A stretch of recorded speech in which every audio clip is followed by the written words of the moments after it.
চট্টগ্রামের সীতাকুণ্ডে গণপিটুনিতে নিহত হয়েছেন একাধিক মাদক ও হত্যা মামলার আসামি নুরুল ইসলাম ওরফে ইরান। এ সময় বিক্ষুব্ধ জনতা তার বাড়িতে আগুন দেয়। পাশাপাশি মাদক ব্যবসায় ব্যবহারের অভিযোগ থাকা একটি সিএনজি অটোরিকশা ও 3টি মোটরসাইকেলেও আগুন ধরিয়ে দেওয়া হয়। শনিবার দিবাগত রাত 2টার দিকে উপজেলার মুরাদপুর ইউনিয়নের দক্ষিণ ভাটেরখিল ভুইয়ার দোকান এলাকায় এ ঘটনা ঘটে। পুলিশ ও স্থানীয় সূত্রে জানা যায়, ইয়াবার টাকা নিয়ে বিরোধের জেরে কয়েকদিন আগে নাইম নামে এক কিশোরকে তুলে নিয়ে নির্যাতনের অভিযোগ ওঠে ইরান ও তার সহযোগীদের বিরুদ্ধে। গুরুতর আহত অবস্থায় নাইমকে চট্টগ্রাম মেডিকেল কলেজ হাসপাতালে ভর্তি করা হয়। চিকিৎসাধীন অবস্থায় শুক্রবার গভীর রাতে তার মৃত্যু হয়। কিশোরের মৃত্যুর খবর এলাকায় ছড়িয়ে পড়লে উত্তেজনা সৃষ্টি হয়।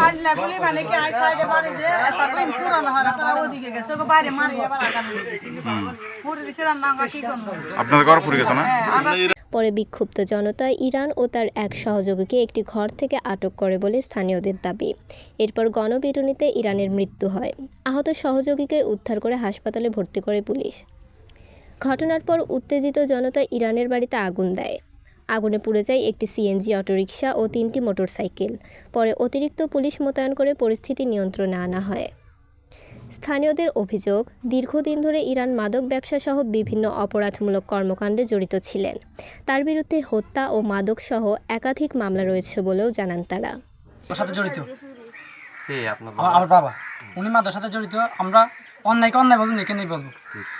বর্তমান বাংলাদেশ জামাত ইসলামীর 4 নম্বর ইউনিয়নের আমির, নায়েবে আমির জনাব শহীদুল ইসলাম এবং ওয়ার্ড বিএনপির মেম্বার জনাব এজাজুল ইসলামের নেতৃত্বে আমাদের বাড়ির পুরো অতিরিক্ত হামলা চালায় এই মাদক ব্যবসা নিয়ে। আমার কথা, আমার বাবা অন্যায় করছে, ওনাকে মারতে পারে, কিন্তু এই বাড়িতে আরও 4জন ফ্যামিলি আছে, ওনারা একেবারে নির্দোষ।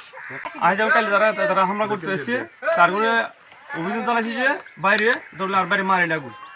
আমরা 3 ফ্যামিলি 4 ফ্যামিলি নিরীহ মানুষ, আমরা দিনের দিন মুগুর খাই। আর এটা হামলা করিস না, কইছে আর কইছে যে এটা মানে আগুন দাউন দিত না, ভাঙচুর করতো না।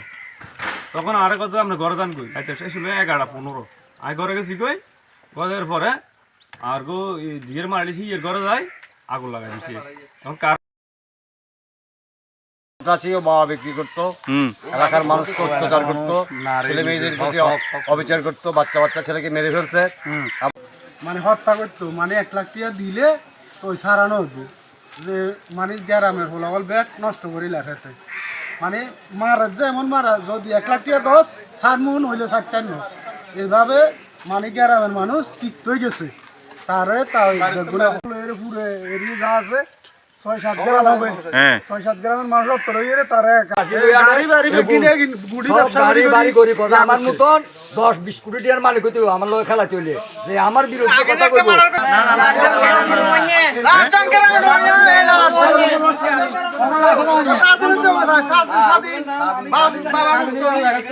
সীতাকুণ্ড মডেল থানার ভারপ্রাপ্ত কর্মকর্তা মোহাম্মদ মহিনুল ইসলাম বলেন, নিহত ইরানের বিরুদ্ধে একাধিক মাদক ও হত্যা মামলা রয়েছে। হত্যাকাণ্ডের ঘটনায় আমাদের সীতাকুণ্ড মডেল থানায় একটি মামলা রুজু হয়েছে। উক্ত মামলাকে কেন্দ্র করে আমরা ইরানকে প্রধান আসামি করিয়ে একটা মামলা হয়। উক্ত মামলা আসামি ইরানকে গ্রেপ্তারের জন্য আমরা বিভিন্ন জায়গায় অভিযান পরিচালনা করি। অভিযানে এক পর্যায়ে তার সহযোগী একজনকে আমরা গ্রেপ্তার করি, তাকে সঙ্গে নিয়ে বিভিন্ন জায়গায় আরও অভিযান করি।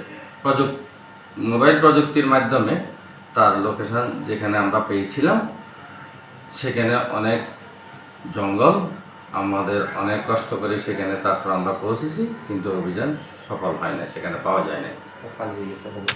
সেখান থেকে সে কৌশলে পালিয়ে যায়। তার মধ্যে পরবর্তী জানতে পারি যে সে তার বাড়ির এলাকা মুরাদপুর বা ভাটেরখিল এলাকায় আসলে সেখানে জনগণের হাতে আটক হয়, গণপিটুনি নিয়ে তাকে হত্যা করা হয়।